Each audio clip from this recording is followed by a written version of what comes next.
जय श्री कृष्णा। राधे राधे। आप सभी का हमारे चैनल पर हार्दिक स्वागत है। आप सभी का दिन शुभ और मंगलमय हो। सूर्य देव की कृपा आप सभी पर बनी रहे। जैसा कि मकर संक्रांति आने वाली है, हर साल सूर्य के मकर राशि में प्रवेश करने की तिथि पर मकर संक्रांति का पर्व मनाया जाता है। मकर संक्रांति के दिन सूर्य दक्षिण से उत्तर की ओर गमन करता है, जिसे उत्तरायण कहते हैं। इस दिन भगवान सूर्य की पूजा अर्चना करने का विधान है। इस दिन साधक गंगा और यमुना समेत पवित्र नदियों में स्नान करते हैं और साथ ही विधि पूर्वक पूजा, जप, तप और दान करते हैं। इस दिन किए गए दान पुण्य से हमें अनंत फलों की प्राप्ति होती है और जो कुछ भी वस्तु हम दान करते हैं वह चौगनी होकर हमें प्राप्त होती है। ऐसी मान्यता है कि मकर संक्रांति के दिन कुछ विशेष चीजों का दान करने से साधक को सभी कष्टों से मुक्ति मिल जाती है और सुख शांति की प्राप्ति होती है। अगर आप भी जीवन में शुभ फल प्राप्त करना चाहते हैं तो मकर संक्रांति के दिन पूजा अर्चना करने के बाद इन विशेष चीजों का दान अपने सामर्थ्य के अनुसार कम या ज्यादा जरूर करें।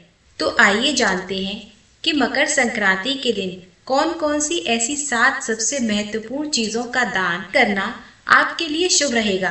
और इससे पहले आपको बता दूं कि साल 2025 में मकर संक्रांति का पर्व 14 जनवरी के दिन मंगलवार को ही मनाया जाएगा। जैसा कि आप सभी जानते हैं कि पिछले 2-3 वर्षों में मकर संक्रांति के पर्व की तिथि को लेकर दुविधा की स्थिति बनी हुई थी। कईयों ने मकर संक्रांति 14 जनवरी को मनाई और कईयों ने 15 को, लेकिन इस वर्ष यानी 2025 में मकर संक्रांति का महापर्व 14 जनवरी के दिन मंगलवार को ही मनाया जाएगा।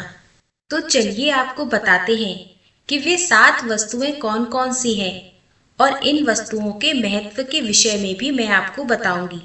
तो सबसे पहली और सबसे महत्वपूर्ण वस्तु है खिचड़ी। मकर संक्रांति का एक नाम खिचड़ी पर्व भी है और हमारे यहाँ पर हरी मूंग की दाल चावलों में मिला के दी जाती है। बहुत से लोग काली उड़द की दाल भी मिलाते हैं और इस दिन खिचड़ी बनाई भी जाती है और दान भी की जाती है।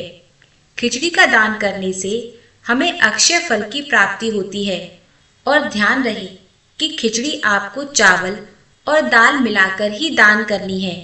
और खिचड़ी का जो चावल है वह आप टूटा भी ले सकते हैं और जरूरी नहीं कि वजन करके ही आप खिचड़ी का दान करें। जितना आपका सामर्थ्य हो उस हिसाब से 1 कटोरी, 2 कटोरी, 1 किलो, 2 किलो, जैसा चाहें आप किसी गरीब ब्राह्मण को या फिर मंदिर में दान दे सकते हैं। अब जो 2 वस्तुएं मैं आपको बताने जा रही हूँ वो है तिल और गुड़। कई जगहों पर मकर संक्रांति के पर्व को तिल संक्रांति भी कहा जाता है। तिल आप सफेद या काले कोई भी ले सकते हैं। मकर संक्रांति के दिन तिल का दान करने से शुभ फलों का कभी अंत नहीं होता। इस दिन किए गए तिल का दान का जो महत्व है वह अन्य दिनों की अपेक्षा 10 गुना अधिक होता है। मकर संक्रांति के दिन तिल से बनी मिठाई, तिल गुड़ की गजक ब्राह्मण को या जरूरतमंदों को दान करने से ऐसा माना जाता है कि किसी भी प्रकार के कर्ज से जल्द ही मुक्ति मिल जाती है। गुड़ या गुड़ से बनी हुई वस्तुएं सूर्य से संबंध रखती हैं, तो गुड़ का दान करने से सूर्य के शुभ फलों की प्राप्ति होती है। व्यक्ति के जीवन में रिश्तों को लेकर मिठास बनी रहती है। समाज में मान सम्मान प्रतिष्ठा प्राप्त होती है। इसलिए मकर संक्रांति के दिन गुड़ या गुड़ से बनी किसी भी वस्तु का दान हमें अवश्य करना चाहिए। अब चौथी वस्तु है वस्त्र, विशेष रूप से लाल और ऊनी वस्त्र। यदि आप मकर संक्रांति के दिन दान करते हैं तो इससे कुल में वृद्धि होती है और जीवन के सभी प्रकार के कष्ट समाप्त हो जाते हैं और जीवन में सफलता प्राप्त होती है। इस ठंड के मौसम में आप गर्म ऊनी वस्त्र गरीब और जरूरतमंदों को दान करें। महंगा या सस्ता जितना भी आपका सामर्थ्य है उस तरह से आप दान करें। और अगर आप लाल रंग के वस्त्र दान करते हैं तो आपकी कुंडली में सूर्य की जो दशा है वह अच्छी होती है, क्योंकि लाल रंग सूर्य देव से संबंधित होता है। देखिए, अगर आप देना चाहते हैं तो गरीबों को, जो फुटपाथ पर सोते हैं, ऐसे लोगों को हल्के या भारी अपने सामर्थ्य के अनुसार आप कंबल भी दान कर सकते हैं। काले रंग का कंबल दान करने से कुंडली से राहु का अशुभ प्रभाव दूर होता है। तो आप अपनी सहूलियत के अनुसार वस्त्र हल्का या भारी, कंबल, शॉल जो भी दान देना चाहते हैं कर सकते हैं। दान करते समय आपको इस बात का विशेष ध्यान रखना है कि जो भी वस्तु आप दान करें वह पुरानी या इस्तेमाल की हुई ना हो, कहीं से भी फटी हुई ना हो। हमें हमेशा नई वस्तुओं का ही दान करना चाहिए। अब पांचवी जो वस्तु है वह है सप्तधान, यानी साबुत अनाज, जिसे सतनजा भी कहा जाता है। तो सबसे पहले आप यह जान लीजिए कि 7 अनाज में कौन कौन से अनाज आते हैं। इसमें पहला अनाज है गेहूं, दूसरा है चावल।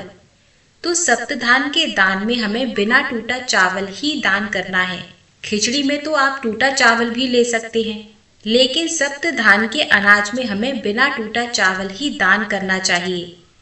अब सप्तधान का जो तीसरा अनाज है उसमें आता है जौ, और सप्तधान में यह आपको जरूर रखना है, क्योंकि जौ पृथ्वी पर पैदा होने वाला पहला अनाज है। अब चौथा अनाज है काली उड़द। काली उड़द अगर आपके पास ना हो तो आप उसकी जगह पर हरी मूंग की दाल भी ले सकते हैं, या मसूर की दाल भी रख सकते हैं। और अगर आपको साबुत अनाज ना मिले तो आप दला हुआ अनाज यानी कि दाल और कोई अनाज ना हो तो उसकी जगह पर दूसरा अनाज भी रख सकते हैं। अब इसके साथ पांचवा जो अनाज है वह है चना। आप चने की दाल भी ले सकते हैं। अब सप्तधान का जो छठवां अनाज है वह है सोयाबीन। सोयाबीन की जगह मटर या राजमा भी ले सकते हैं। सातवां अनाज है कंगनी। अगर ये आपको ना मिले तो इसकी जगह आप बाजरा भी ले सकते हैं। बहुत सी जगहों पर वजन के अनुसार इसको मकर संक्रांति के दिन निकालते हैं और इसको दलवाकर चींटियों और पक्षियों को डालते हैं। अगर आप चींटियों के लिए सप्तधान का दान निकालते हैं तो इसमें आप थोड़ा सा घी, बूरा, चीनी या गुड़ भी जरूर मिला दें। सप्तधान के दान से जीवन में कभी भी धन्य धान्य की कमी नहीं रहती। दान करने वाले के जीवन में, उसके परिवार में सदैव समृद्धि का वास रहता है और इस सप्तधान का दान सभी ग्रह दोषों को शांत करता है। अब छठवीं जो वस्तु है वो है घी। और अगर आपको गाय के दूध से बना घी मिल जाता है तो थोड़ा सा ही सही पर घी जरूर दान करें।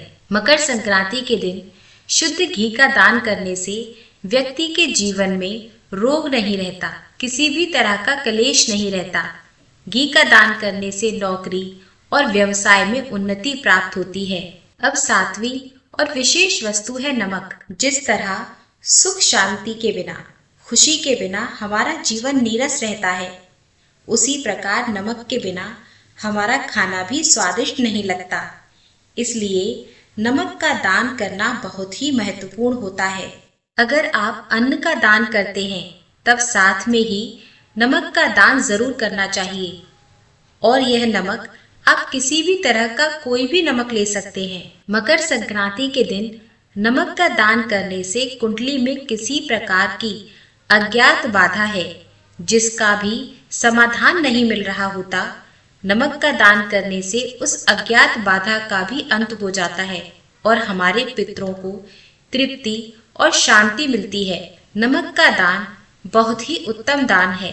अब अगर आप वस्तुएं अलग अलग दान करते हैं तो जैसे वस्त्र, कंबल या खाने पीने की कोई वस्तु दान करेंगे तो उसके ऊपर आपको दक्षिणा जरूर रखनी चाहिए। इससे दान में अगर कोई कमी होती है तो वह पूरी हो जाती है। अगर आप वस्त्र दान कर रहे हैं तो उसके ऊपर भी दक्षिणा रखें।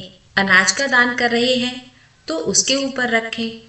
और अगर आप सभी वस्तुएं एक साथ ही एक ही व्यक्ति को दे रहे हैं तब आपको अलग अलग दक्षिणा रखने की जरूरत नहीं है। और अगर आप अलग अलग व्यक्ति को दे रहे हो तो आपको दक्षिणा रखनी चाहिए। दक्षिणा आप अपनी शक्ति और सामर्थ्य अनुसार ही दें।